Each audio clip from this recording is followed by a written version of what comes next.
Yeah, we're Recording. live. Yeah, we are live now. And this is being Yay! recorded. Okay, great. Yes. Good So, evening, everyone. Good evening, Sundar. hello, everybody. Hi, Lisa. Hi. It's Wednesday again. Very exciting to see all of you online.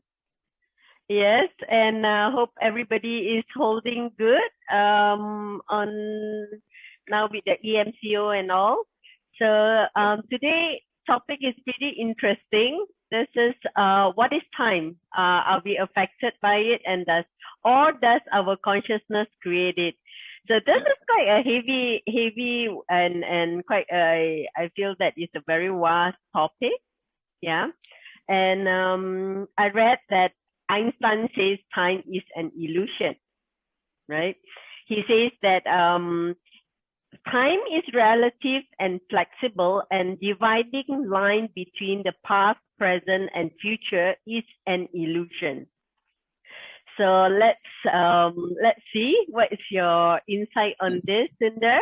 Yeah, the floor is yours. Yeah, I totally agree with you, Lisa. I think this is such a big topic, and it can be taken really lightly or really heavily. Even if you don't think about it, it's fun, right? Right. So, it doesn't, that's just how much you want to invest into it, right?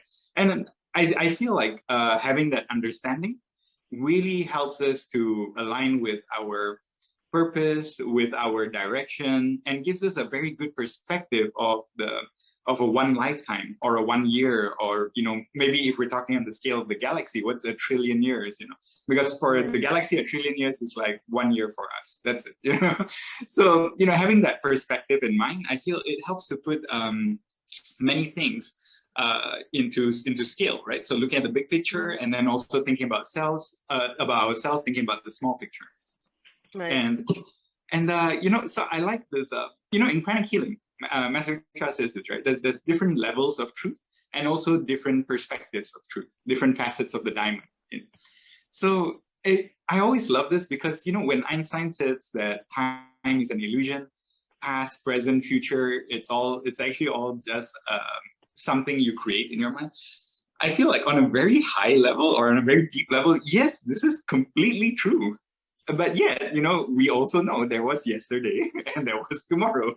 Yesterday, I was sick, and tomorrow I'm healthy, something like this, right? We know the difference. There is, there is a difference. So I feel like, it's really amazing when we just slow down for a little while, just to think about this construct of time. Now, I remember watching a documentary about how people relate or understand time. And in this documentary, a couple of professors, they didn't say anything much, They just asked the participant, what is your idea of time? Just show it to us, right? And people in the city, usually they would start drawing a clock on a piece of paper, Right. and then they would put like the hour hands on the clock. Or some people may even draw a calendar. Right? What was very exciting and interesting for me is that they repeated the same experiment with many, many, many people. One group was actually from the Amazonian tribes. So when it was presented to them, what is their idea of time? They could not really draw it on a piece of paper, but they started explaining, because they've never seen a clock or a calendar before. They don't even know about the year. They only know the sun and the moon, right? So what they were describing was a high tide and a low tide, because their lives revolved around the water, So they wouldn't necessarily know how old is this baby. Is the baby 5 or 7? They don't know. They only know it's like 5 seasons old, or 2 seasons, or old enough to catch fish, or something like that, right? So it's very interesting, this concept of time, and I remember the conversation we had once, Lisa. We were at a mama having overdose. That was a very long conversation we had. Yes. I remember this because I remember that we were talking about the development of the soul, our progress in meditations, because as we meditate more, we're also becoming self-aware, we're becoming self-conscious, and we're developing in many different ways. It's hard to describe, right? Correct. So I remember a remark you made. You said that I'm younger than you and I'm slightly ahead on the path, or something like this. And I said, no, it doesn't work like that. I was like, we never know. sometimes we identify with the age of the body, right? But we never know when's our last day. So I might be slightly ahead, but what if my last day comes sooner than yours? You might actually have more time than me. We don't know, right? So time is quite relative, right? So it is like it's different for each of us. You know, for people who are busy, maybe time flies, you know, an hour seems like, you know, it's just 10 minutes, you know, and people who are ideal, maybe the time is frozen for them. An hour seems like 10 hours, right? So it's quite subjective to whoever it is in time, right? That is when you were saying that, you know, time, when we were talking in the mama, right? Time for me and time for you might be different in that context. Yes. Exactly. Right. And especially, you know, if we're talking about, you know, soul direction, soul purpose, things like this, like bigger picture. We talk about big picture, then we talk about smaller picture. One of the, you know, greatest people I know is Master Cha, of course, and the things that he tried to do. So, you know, when he was spreading the teachings, you know, I think it's fair to say he was self-realized, that he knew a lot about the higher worlds, and he was able to bring that teachings to us. So he's very famous for saying at the time when he was spreading pranic healing, he only lived up to his 50s. So in his 30s, he said, the Philippines today, the world tomorrow. And at that point, people thought, who's this 30-year-old guy who's, you know, got illusions of grandeur? People in Philippines don't even know about you. How are you going to go to the whole world? But for him, it was very clear. He knew he had only about 20 plus years left to do the work, right? Well, I mean, he started much earlier, but to spread it across the world. For him, you know, most people would have thought, you know, your 30s, you have your entire life ahead of you. But if you think about the scale of the work to be done, you know, for great people, time is like so short. Like every day was not enough. You know, every day, 24 hours, not enough. Because, you know, there's so much work to be done. Right. And I remember this as well. If we check someone had pointed it out to me. Master Cha was in a rush. You would not notice it if you met the man, because he was very cool, he was very calm. And he was very, you know, he exuded this aura, very, very chill. He's always in control. But they said you can tell by the books he published, right? Towards the end of his lifetime, because he knew, you would notice that in over 25 of his publications, most of it was towards the end of his years on Earth, right? He was in a rush to bring out all the books as fast as possible because he knew he was going to go, you know. So in that way, like, you know, time suddenly seems like, oh my God, not enough, you know.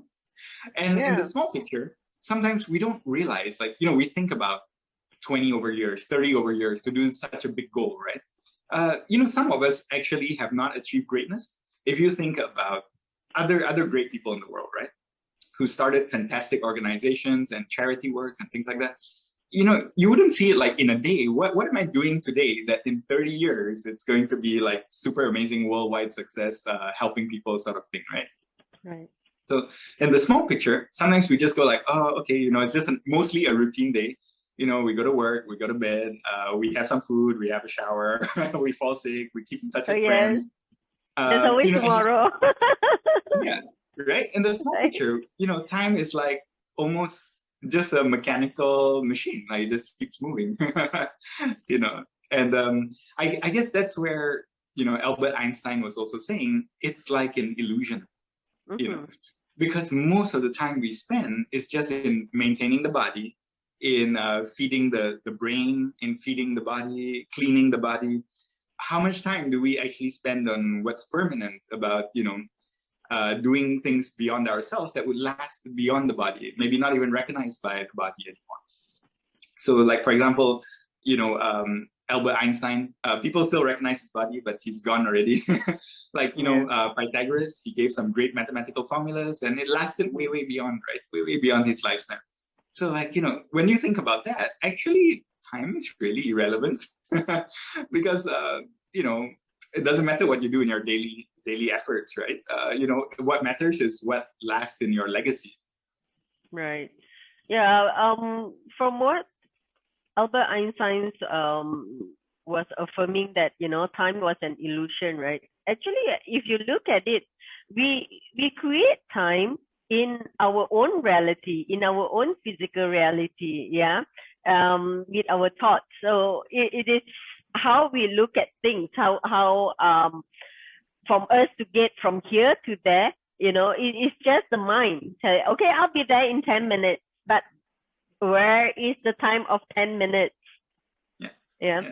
Exactly. I read this metaphysics that there is this they were saying that if you take a clock, if you set a clock here in the physical world on Earth, and then if you take the clock over to space, then when you bring it back together, the two clock is a different time. They click on a different. Yeah, it doesn't match.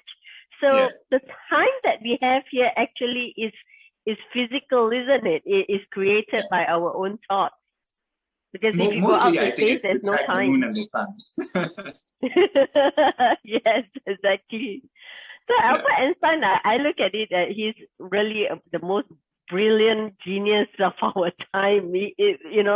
His understanding of things, where he tried to inject some of the higher truth into the metaphysics, and that is where many when we are not there, we won't be able to understand what he's actually saying, because the genius he is, things are brought into physical world. Like, for example, a lot of higher truth, even by I think by Jesus, by Buddha, by all the great gurus, they actually bring in all this higher truth. And metaphysics actually just not only about physical, but it is about the whole, such a very big whole, you can say the whole galaxy, the whole solar system, the whole, how the Big Bang comes in and blah, blah, blah, all this. So there is so many things to actually learn and look at it in that perspective. Yeah. Very true. Yeah. And I like what you said about, when you think about the higher worlds and things like that, time is very different. Maybe you've experienced this, Lisa, or some people watching, you've experienced this. How time's an illusion. Okay, one, if you're a spiritual aspirant and you've done meditations, sometimes especially when you do it regularly, right? You get used to a certain rhythm of meditations, okay, it will take like 10 minutes or it will take like half an hour. And you set an alarm or some way to recognize that, it's time to end the meditation, right? But when you do your meditations regularly, you notice that sometimes your consciousness expands and, it feels like a 1 year has passed by or an entire lifetime has passed by. And then suddenly you come back to your body and you feel like, oh my God, is it still the same day? Or, is it like, how long has it been? Yeah, exactly. And, I recognize that, I understood also that Master Cha also had this experience, where one time he did mention to his students, he said, do you know how long it took for his teacher, Mahaguruji Meiling, to teach him pranic healing? And most of the students did not know, right? Because we're still learning. So he was like, it only took a few minutes. It only took a few minutes for his teacher to transmit the data to him. And it took him 20 over years to write all the books and fully explain what he was taught in. So what is time really, Yeah, I can because imagine.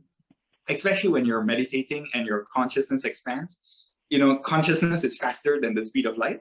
Your consciousness can travel, if you have good control over it, you can travel anywhere you want almost instantaneously. And most people in meditation, they do experience this. If you're not a regular meditator, another experience is your dreams. Okay, there is usually when you think about if you recall any one of your dreams, or not so good dreams, there's never a time where you say, maybe you were thinking about your office and you never think like, oh, I had to get in the car to get to the office. No, you're just instantaneously there, right? And, sometimes maybe if you thought about a loved one or a very favorable event, the first time you had a dog or something like this, sometimes it comes back to you in dreams, right? you never think about the journey it took, the walking it took. It just boom, it's just there. Your consciousness just moves, right?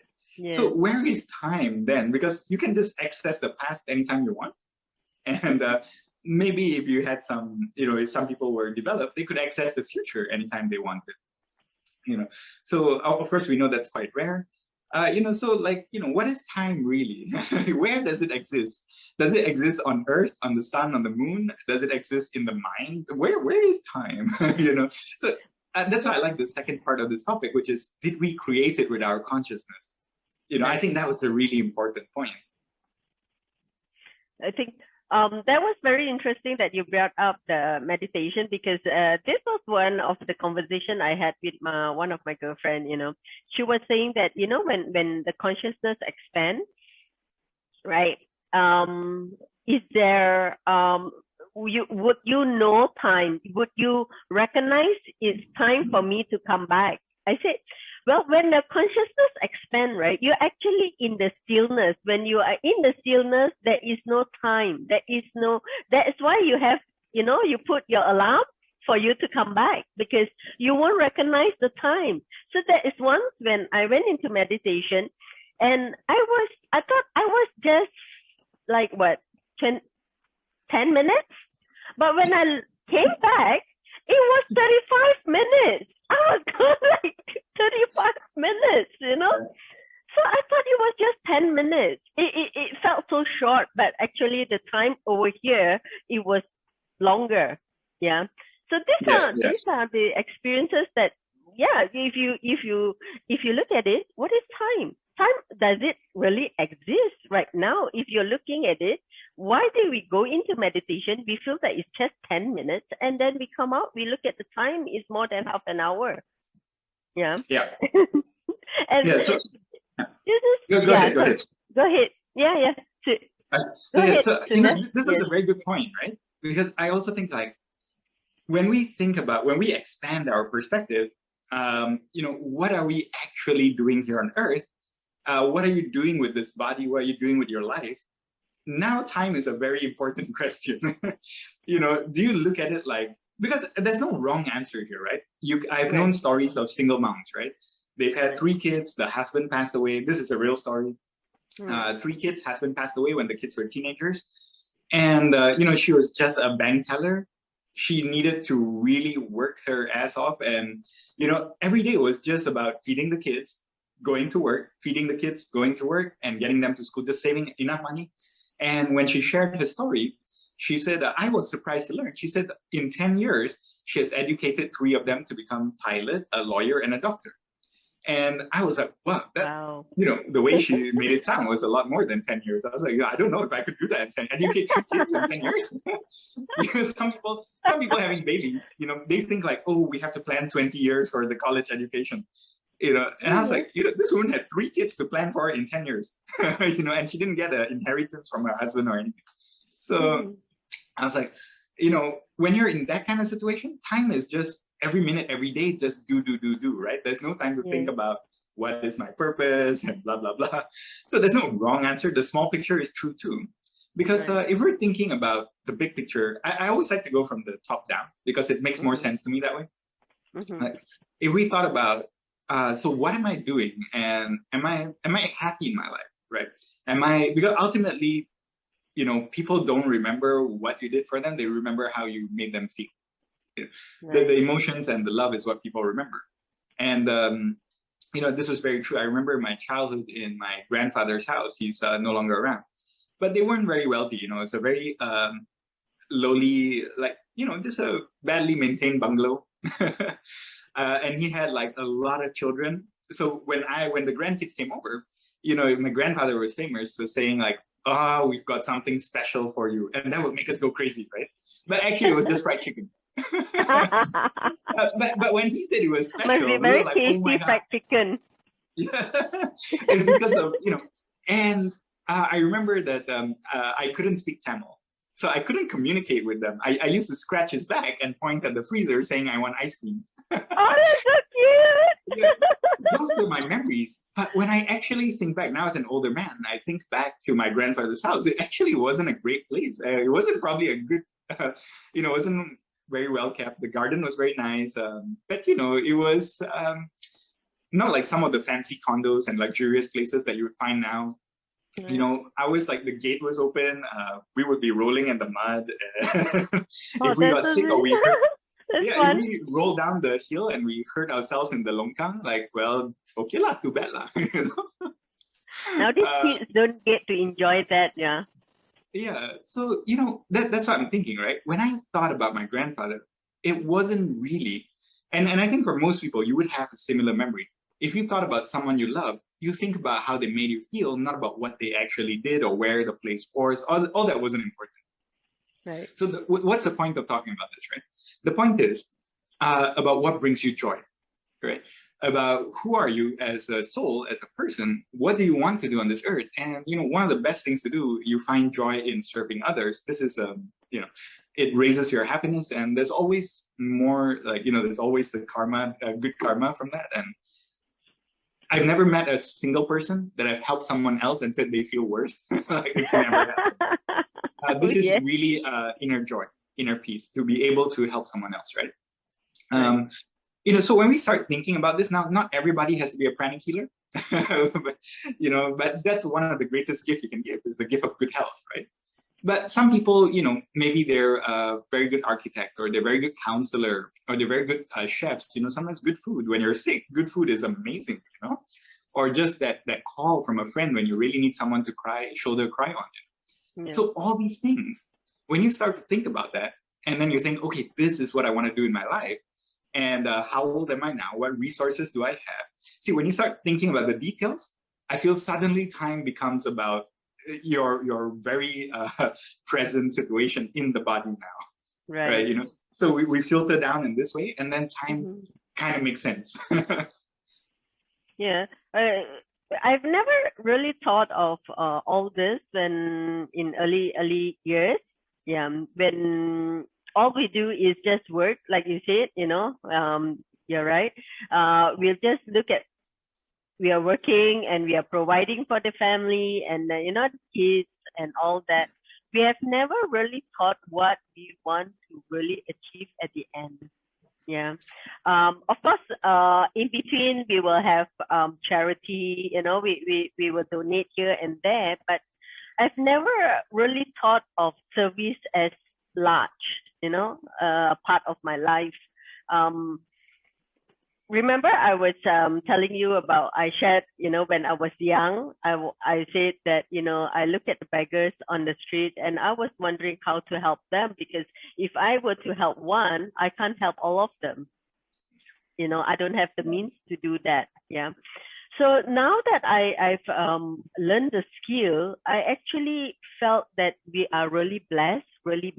Yeah, that Master Chua has gone through the 25 years to bring us such a skill, because right now, this is the time where this skill is being used, is needed the most during the COVID.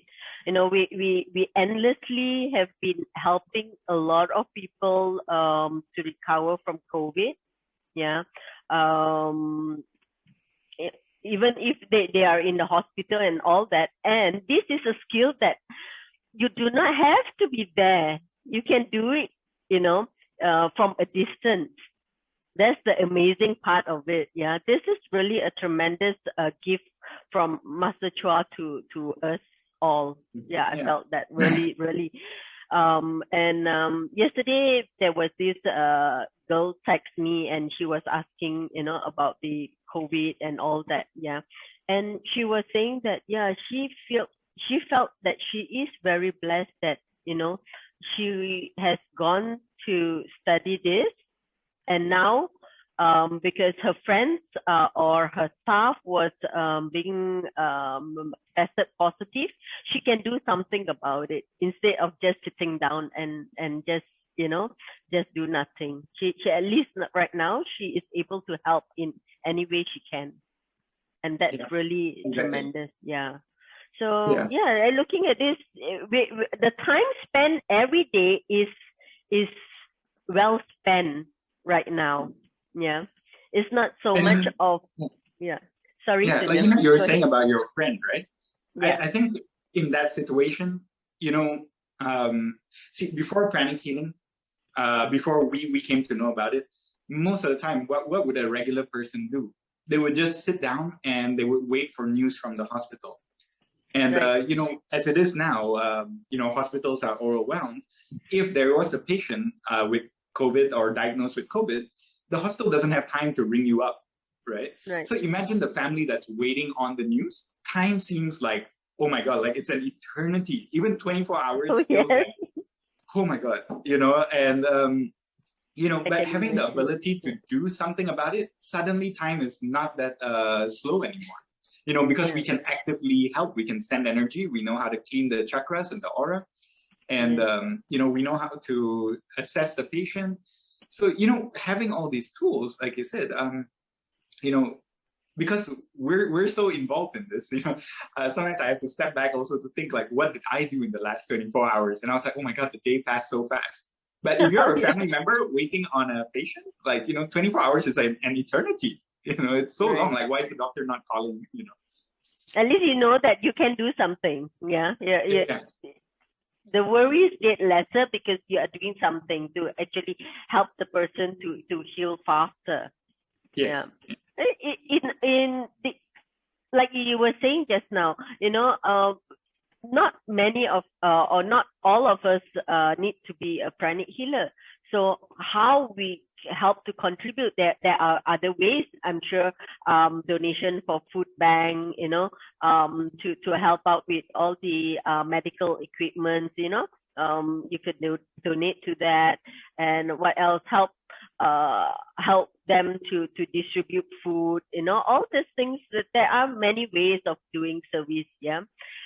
But it's just that because this one, because of so many positive results that we got, so this is where I felt that, you know, doing this, it gives you the really the relief and the satisfaction, self-satisfaction that you can't get it anywhere. yeah. Even money can't buy. Yeah. And that again, like, feeds back into the loop, right? So I feel it's Yeah. like this, we're constantly trying to figure out life. And as we get more information and experience, like you said, you know, we feed it back in. So, you know, when you're telling the story, I was also thinking that, so what is time now, right? Like, when you're able to serve and give your day for someone else's well-being, it's like, you know, you've extended somebody else's life or reduced their pain at least, right? Mm-hmm. So, Yeah, you have you know, to alleviate their pain. yeah, like, wow, that's crazy, right? That's really crazy that a person who would otherwise think there was no hope and would think that their life was coming to an end, you know, suddenly just by having that boost of energy, that healing, and they have that hope, suddenly they feel, actually, you know what, I think I can make it. And we never know how long they're going to live. So how much time was that, you know, that, you know, us spending an hour, 2 hours healing one patient and them gaining about 10 years or gaining even hope. Like, what's the price on hope, right? Yes. Yeah, there's no like time value for these things. So I Right. really think like time is something really, it's something just at the present moment. So this is where, like, I think about what Albert Einstein was saying, how you started the session today, you know, Mm-hmm. that the past, the present, and the future, we don't really know if they, you know, if they're really there or not. What we know for sure is the present is here right now. Because if the present ends, nothing else matters. Right. So Correct. when you kind of see it from that perspective, you're like, okay, everything that matters is right now. And it's not just about myself. It's not just about you. It's also about everybody that we see right now. So the house we live in, this is the condition today, right? That's it, right? There's no guarantee it's going to be like this tomorrow. You know, the food we eat, it's like, okay, it's this healthy. It comes from this source today. There's no guarantee it's going to be like that tomorrow. The only thing that matters is the present. And every time we see people, sometimes we tend to do this, right? We tend to say like, this person is a very senior and very experienced person. They spend 30 years, 40 years. And sometimes we feel like, oh, when will I get to that level of mastery? Mm-hmm. You know, it's not about like, I'm 30 and he's 60 and, you know, there's this gap. No, it's just, okay, this is who you are today, and this is who I am today. That's all we get. That's all we get. That we don't know what's going to happen tomorrow. We can plan for it, but we don't know, right? So all we got to do is focus on the present, make a plan, and then we don't really know if that's going to happen, but we focus on the plan for today. So like that, time suddenly becomes a very micromanaged thing, and that's very important. Yeah, because whatever you do today actually give you the result of your future, isn't it? So if, let's say, for example, right now, if I were to laze around all the time, so my time spent after 10 years, 20 years, I'll be still lazing around. Exactly. If you just slept for an entire year, let's say you were, I think you're 21, right? I would love that. Thank you. You slept for an entire year and you woke up and you're 22. That doesn't mean suddenly you're a graduate from law school, right? I mean, a lot of 21, 22-year-olds, they're trying to finish their final year in school. Just because you slept 1 year doesn't mean suddenly you're a graduate. You actually have to use you actually have to put effort into it, right? So the age of the body doesn't really have any, I think very little, so there is some things that we have managed to, I guess, narrow down statistically, that there's a certain wear and tear of the organs. And so we know this, but beyond that, I think time is actually very fluid. It just matters on your state of consciousness, because we've also seen people who, we've heard stories of people with cancer or very chronic and serious ailments, and they're very old, right? But because they managed to control themselves and their bodies, they never gave in to the fact that, oh, I'm old, my organs are failing. They just said, no, I'm just going to work on it and my body's going to get healthy. And they did that, right? So even in that case, sometimes if we think of time on a very micro scale, even in that case, it's not even not really very true. Time is very, very fluid, very, very flexible. It's just what you want to do with it, right? Yeah.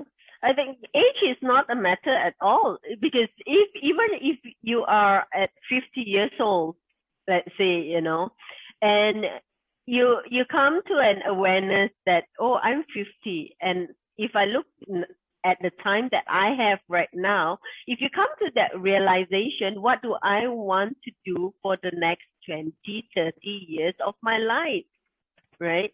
Even if you start at 50 or you start at 60, as long as you look into your life, am I going to be the same what I am today, or am I going to achieve a little bit more? Achieving doesn't mean monetary. Yeah, achieving is like even if you study, if you read, right? There is like a food to our brain, to our knowledge, right? And all this, when you look at it, all this wisdom that we take with us when that will be another different story, right? When our soul brings this with it, right? So this is where wisdom is actually a food. It's like a food for our soul, right? So studying is not ending. It's not something that after school, after you graduate and that stop. No, it's a continuation. So if, let's say, for example, right now, if I'm at this, I'm 40-ish now, not 21, unfortunately. But at 40-ish, if I discover that, I want to progress, it's never too late, right? I still got ample time to do that. And if I do it little by little, bits by bits, every day, then there will be, like the Malay said, sikit-sikit jadi bukit, right? That's right. So how do you translate that? Little become a mountain, okay? Right? So it is not, age is not a matter, as long as wherever you are, you want to start somewhere. Yeah. And even though we are not looking at monetary, as I was saying, if you look at it, if the time spent from where you are right now to the end, if the time is well spent with joy, with happiness, like you are able to enjoy life to the fullest, then years span, that time that you have balance is really, really put to use, right? We do not just want to come to earth and just do whatever, like, work all the time and not enjoy life. What is there? I mean, to me, it's like, there is so much to enjoy. There is so many things, I think you really got on the right track here. Yeah. So just to expand more on what you said, is that what are we, like you said, what are we doing with our time, right? Are we just on a physical level, are we just feeding the body? On an emotional level, are we just keeping in touch with our friends, our relations, our family, our colleagues, co-workers? Or are we generating some negative emotions about them? Sometimes we waste so much time on negative emotions, right? We replay it again and again. Or, on the thought level, are you just feeding the mind, the brain, just learning new knowledge and things like that, right? Because if we really think about this, death is certain. Each of these bodies will die. The physical body will die. The emotional body will die. The mental body will die. So what then is permanent? What then is what are you spending your time on? You got, let's say 50, 60, 70 years, or even 100. But if you never fed the thing that was permanent, then the entire life that you spent on earth, you took nothing with you, because everything would have just gone back to the earth. They say from dust to dust, from earth to earth, dust to dust, right? Right. So we're born off the earth and then we return to the earth. That's what the physical body is, right? The physical body is nothing more than just plants and animals combined into food. And Right. So, when we start to think about the journey, what is permanent is the learning of the soul. And what does the soul want to do is to learn its lessons, to evolve, right? So Master Tra, I remember he said this, the teachings given to you are permanent. That goes with the soul, right? And when you do service, service is a form of maturity of the soul. Only mature souls will be actively seeking out and doing service. And this is not to look down on other people. It just means that, it is normal. Like in the relationship of a parent and a child, it is this tendency of the child to ask and ask and ask, to take and take and take, and the tendency of the parent to give and give and give. So in the same way, young souls, it is their tendency to just take and take and take, whether it's material wealth, whether it's emotional support, whether it's knowledge, it's their tendency to just take, take, take. And more matured souls, their tendency is to give and give and give, right? Because it's more like you're the parents. So, when we think about what is permanent, what are you really here for, and what will last beyond the body, that's when I think it's really important how you develop your consciousness around time, how you develop your perspective, and what you want to do with your life. So most people, it doesn't really matter if you're rich or not. That is, the money goes in the ground anyway, or even worse, to other people who didn't earn it. So, oh yes. Yeah, so many people spend their time, because it is important. I'm not saying external influences are not important. It is. But where are you spending your time? You have to apportion your time properly. How much do you actually spend on what will expire? Because it comes with an expiry date. We just don't know when, right? Or will you spend some time on what is permanent? Because have you noticed, for some people who don't understand about the journey of the soul, have you noticed that some souls, when they come to Earth, they're already really super talented, super amazing? There was like Beethoven, who started writing his symphonies at the age of 3. Come on, who trained him to do that? The soul already knew. So, that's just a little bit of a description to tell you that some of the learnings that the soul has learned is permanent. It goes with you for entirety. There is no end to it. So that is where you should focus your time. So on a big scale, find out what your purpose is. And on a small scale, how are you doing that every day? Yeah. Sometimes, you look at life, right? Sometimes there are things that we baffled. How do we know things? Because these are not things that you learn on physical right now in this lifetime, right? So if you look at it and say, oh, how did I know this?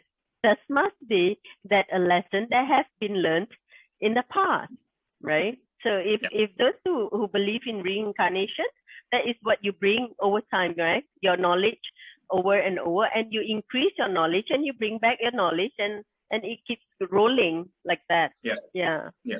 So this is where I felt that whoever that is on physical world right now, on earth right now, right?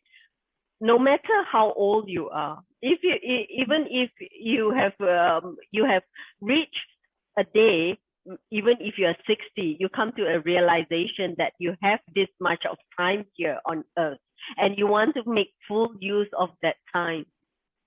How do you do that? That is the most important thing, right? It doesn't matter I've lived 50 years. It doesn't matter I've lived 60 years. Whatever past is already gone, is already past. But what you want to do right now, from this moment until the end, that's So right. Yeah. Exactly.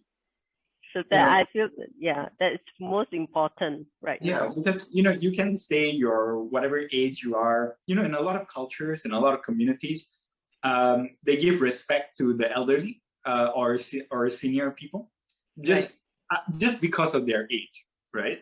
Right. And we discussed this last week. That only works up to 20 years old. Okay, after 20, it's not necessary. Older, smarter. Not necessary. Okay, but about 18, 20, after that, it doesn't work anymore. So, what you were saying just now is that, so what if you're 50 years old, right? What really matters is how many years did you spend on your spiritual evolution? Because even if you came up to 50 years old and you spend 1 year on your spiritual evolution, that is the 1 year that you take with you permanently. But if you're already 80, 90 years old, and only now, because of a certain realization that you may not live forever, now you start doing it, you're like, okay, so you start now, you're 90, but your progress is at day one, but someone who's 30, 40, their progress might be at year 1 or year 2 or year 10 for all we know. So, and that's really what we should be focusing on. And most people, actually, you notice this is the trend in the world, across the board, every country, every part of the planet. When people are very young, up to their, I would say 20, 25, 30, they would be focusing on physical pursuits, right? Accumulation of wealth, chasing money, doing sales and sports. You see all athletes are a certain age bracket, right? Majority of them. And then after a certain time, I think between 30s to 40s to 50s, there is this emotional yearning, right? You're not so much chasing that money anymore, that bigger paycheck. You're more like, I do want to spend time with my kids. Working so hard, what actually makes me happy is the weekend at the pub, laughing with my friends. That emotional aspect becomes more valuable. And then you start seeking for balance in life. Yeah, and once you get to like 40, 50, more than that, you start thinking like, okay, we have enough money. We've figured out how to earn money, most people. So you kind of have a certain lifestyle that you're used to. And you probably have a certain relationships situation that you're used to. You may be thinking, what's the next step? Now, this doesn't happen for everyone, but for some people, they feel like, maybe I would like to develop myself, start learning new skills. Doesn't have to be university, but maybe just learning about carpentry or about leatherworking, about cooking, or, just learning something new. Suddenly it becomes very exciting. You see a lot of people start doing intellectual pursuits at towards the end of their career. Right? They start thinking about these things. And, and then after some time, once you've passed that stage as well, you've become a very smart person. You've got a good life, you've got good family, good relationships, you've become a very smart person. You start to think that, what is life really about? Because you see the next generation repeating the cycle, right? So then a lot of people start to self-reflect and they go like, oh, what is life about? And they start thinking about spiritual pursuits. So if you notice, in a lot of temples, in a lot of churches, in a lot of mosques, in a lot of spiritual centers, who are the majority age group? It is the older generation. Why? Because they start to realize that, the body will fade. They've probably experienced a death in the family or a death in their circle. So they know that the body will fade. And the emotions will not last forever. Friends come, friends go. Family come, they also don't live forever, right? And, even your knowledge, one day when you die, what value is that, So what value it is if you wrote a book and you shared it, right? So that level of service, that is the spiritual pursuit. You see so many people at the top of their game, They become CEOs of companies. They start writing books. They become pillars of communities. They start writing books. They start giving back. They start doing charities. They say, I don't care about the money. I want to know young people who are willing to work really hard. I want to invest in them because, they feel I have the money. I just want to guide these young people who have the energy, right? So you start to notice that people towards the end of their life, but what we learn is why wait? Why wait until you feel this time pressure that you're going to expire, and then you start thinking about how do I serve, right? When you were saying time pressure, I just imagine someone, usually asking for forgiveness is always at the end of the time. Yeah. When it's time like you are sick on bed and you know that you're going, then only, you will start asking for forgiveness. Why can't you do it right now? Right? And forgiveness is therapeutic for the soul. It frees you from the chains and the bonds of all this negativity, all this hate, all this anger that you're holding on to. Why wait until you're about to die to say sorry or I love you? Do it now. They might think you're crazy, but whatever, just do it now. They might think like, oh, why is Sundar talking like that? Is he going to die? But that doesn't matter what they think. Yeah, it doesn't matter what they think. Just do what's right for you, and you will change as a person. You'll start seeing life very differently, and your soul will be free. Yes, I think the most important is not so much on monetary we are looking at right now. Yeah. Of course, monetarily, if we can just we work, we definitely get an income, right? So we are looking at something more than monetary, where we actually are able to be grateful regardless of our situation. Yeah, that is totally what spirituality is about. Yeah, to be grateful regardless whatever situation we are having, right? So even if we have limited sum of money, but I feel that we should be grateful if we have a roof, above us. We have a bed to sleep on. We have food on our table. Yeah, we should be grateful, and we are healthy. Yeah, that's the most everybody wants, right? Is this monetary? Yes, you can work and get, even that very little that you have. If you have all this, you do not have to be super rich to actually enjoy all this. Enjoy every moment with your family, enjoy every moment with your friends, enjoy the nature, enjoy everything that you come across with.